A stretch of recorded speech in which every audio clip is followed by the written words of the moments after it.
تفسیر معارف القرآن۔ آج کی تفسیر آیت نمبر 8 اور 9 سورہ بقر پارہ نمبر 1۔ بسم اللہ الرحمن الرحیم بسم اللہ الرحمن الرحیم۔ آیت وَمِنَ النَّاسِ مَن يَقُولُ آمَنَّا بِاللَّهِ وَبِالْيَوْمِ الْآخِرِ وَمَا هُم بِمُؤْمِنِينَ يُخَادِعُونَ اللَّهَ وَالَّذِينَ آمَنُوا وَمَا يَخْدَعُونَ إِلَّا أَنفُسَهُمْ وَمَا يَشْعُرُونَ۔ ترجمہ: بعض لوگ کہتے تو ہے کہ ہم اللہ رب العزت پر اور قیامت کے دن پر ایمان رکھتے ہیں، لیکن در حقیقت وہ ایمان والے نہیں ہوتے۔ وہ اللہ رب العزت کو اور ایمان والے کو دھوکہ دینا چاہتے ہیں، لیکن دراصل خود اپنے آپ کو دھوکہ دے رہے ہیں مگر سمجھتے نہیں۔ تفسیر: سورہ بقر کی اس آیت سے منافقوں کا ذکر شروع ہوتا ہے، جو ظاہر میں تو ایمان والے بنتے تھے لیکن حقیقت میں ایمان والے نہیں ہوتے تھے، اور کیونکہ ایسے لوگوں کی چالاکیاں اکثر چھپی رہ جایا کرتی ہے، اسی لیے اب آگے کی آیتوں میں اللہ رب العزت نے منافقوں کے بارے میں کافی ڈیٹیل میں بتایا ہے اور ان کی بہت سی نشانیاں بھی بتا دی، تاکہ ان سے پوری طرح بچا جا سکے۔ اس آیت سے سورہ بقر کی آگے کی 13 آیتوں تک سب سے پہلے تو ان کے مکر اور فریب کا پردہ فاش کیا گیا ہے اور بتایا گیا ہے کہ اپنی نظر میں وہ اللہ رب العزت اور ان کے نبی محمد صلی اللہ علیہ وسلم کو دھوکہ دینا چاہتے ہیں، لیکن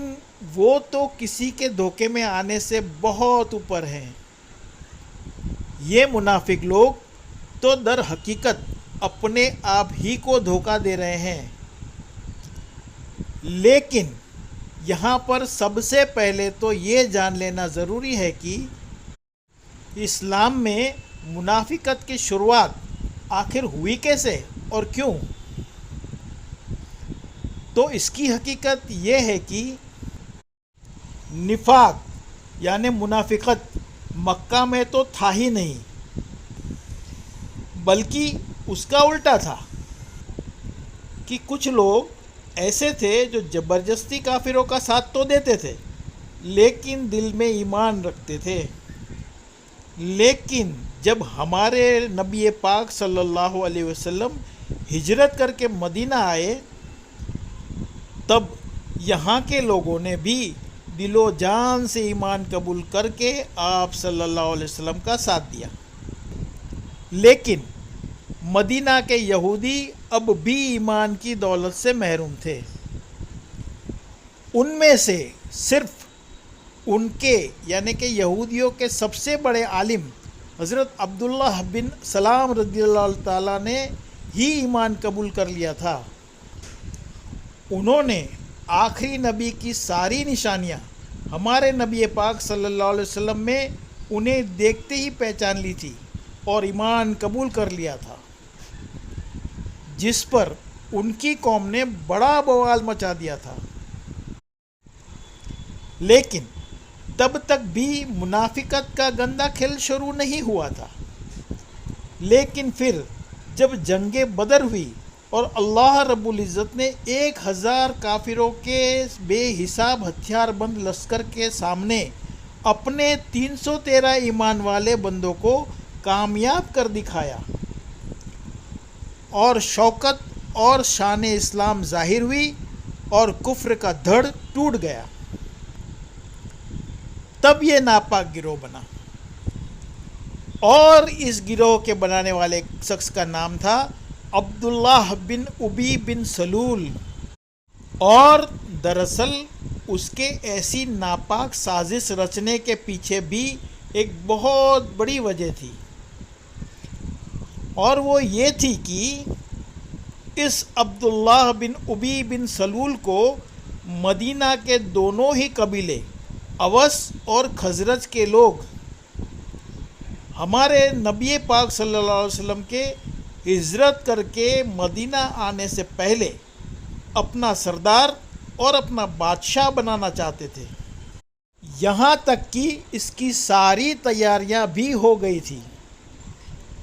بس صرف تاج پوشی کر کے بادشاہت کا باقاعدہ اعلان کرنا باقی رہ گیا تھا۔ اور نبی پاک صلی اللہ علیہ وسلم کی ہجرت کے بعد سب کا رخ اسلام کی طرف پھر گیا اور سب اسلامی تبلیغ میں لگ گئے، اور اس کی بادشاہت رہ گئی تو اس کا کھار تو عبداللہ بن ابی بن سلول کے من میں رہ ہی گیا تھا، اور پھر تو ہر روز اسلام کی ترقی اور کامیابی دیکھنا، اور پھر اس کے بعد جنگ بدر کی کامیابی نے تو اس کے دل و دماغ میں جل رہی اس آگ کو اور بھی زیادہ بھڑکا دیا، اور تب اس نے طے کر لیا کہ اس طرح تو کام نہیں چلے گا، اب انہیں ایسے تو نہیں ہرا پائیں گے کہ ان کے قدم دن بدن بہت زیادہ مضبوط ہوتے ہی جا رہے ہیں، ان پر اگر غالب آنا ہے تو مکر و فریب سے ہی کام لینا ہوگا۔ اس کے لیے سب سے پہلے تو ظاہر میں ایمان قبول کر کے ان کے ساتھ ہو جاؤ، اور اس کے بعد سازشوں کے ساتھ ان مسلمانوں کی جڑیں کمزور کرتے جاؤ، اور پھر اپنی اس ناپاک چال کو کامیاب بنانے کے لیے اس نے اپنے کچھ لوگوں کو جمع کیا، اور ایسا ہی کرنے کے لیے ان سب لوگوں سے کہہ دیا، اور پھر تو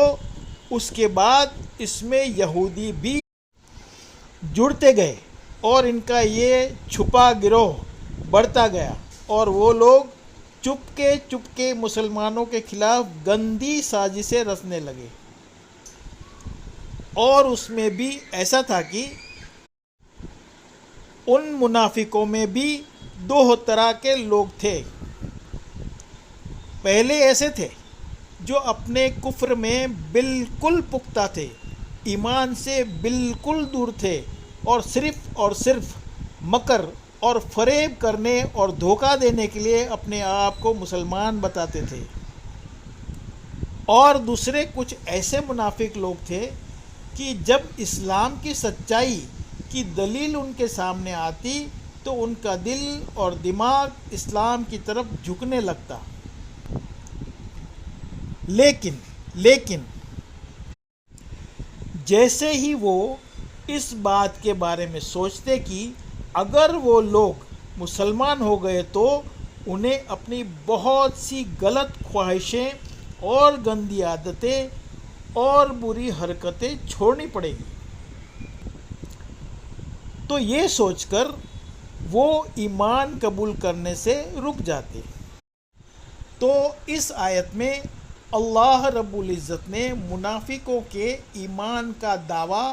کرنے کو جھوٹ اور فریب قرار دیا، لیکن یہ تو ظاہر بات ہے کہ اللہ رب العزت کو تو کوئی دھوکہ نہیں دے سکتا، اور ہو سکتا ہے کہ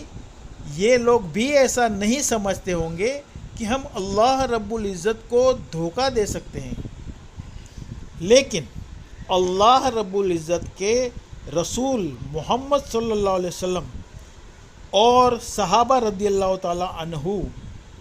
اور مسلمانوں کے ساتھ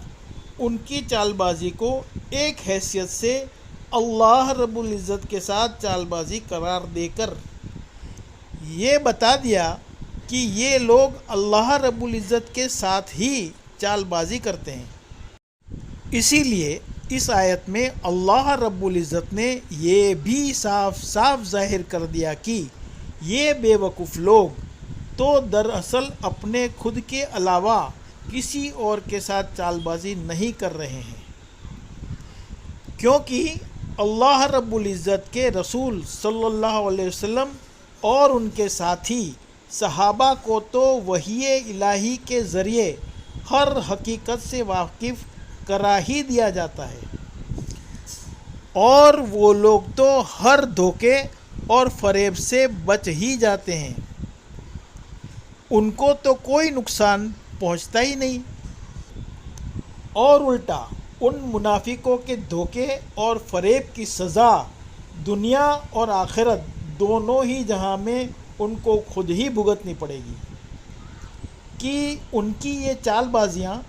گو کسی کو دنیا میں بہت تھوڑا سا دھوکہ دے بھی دے، لیکن دیکھا جائے تو وہ لوگ خود اپنے آپ ہی کے ساتھ اس طرح دھوکہ کر رہے ہیں کہ وہ لوگ تو اس میں اپنی کامیابی سمجھتے ہیں، لیکن حقیقت میں ان کی یہ سازشیں تو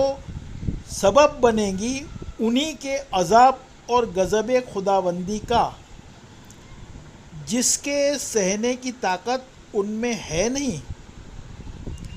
ان کی ان چال بازیوں کی وجہ سے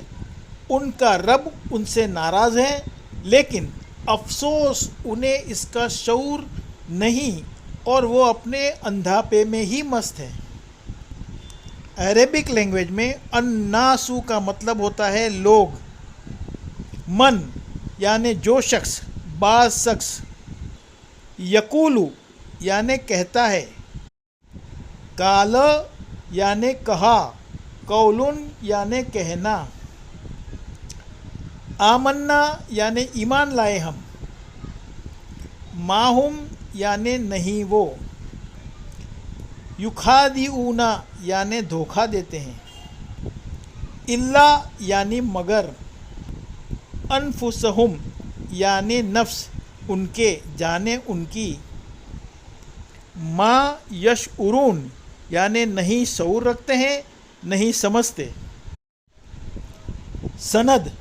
معارف القرآن پیج نمبر 68 and 69 جلد نمبر 1، اور تفسیر ابن کثیر پیج نمبر 61 اور جلد نمبر 1۔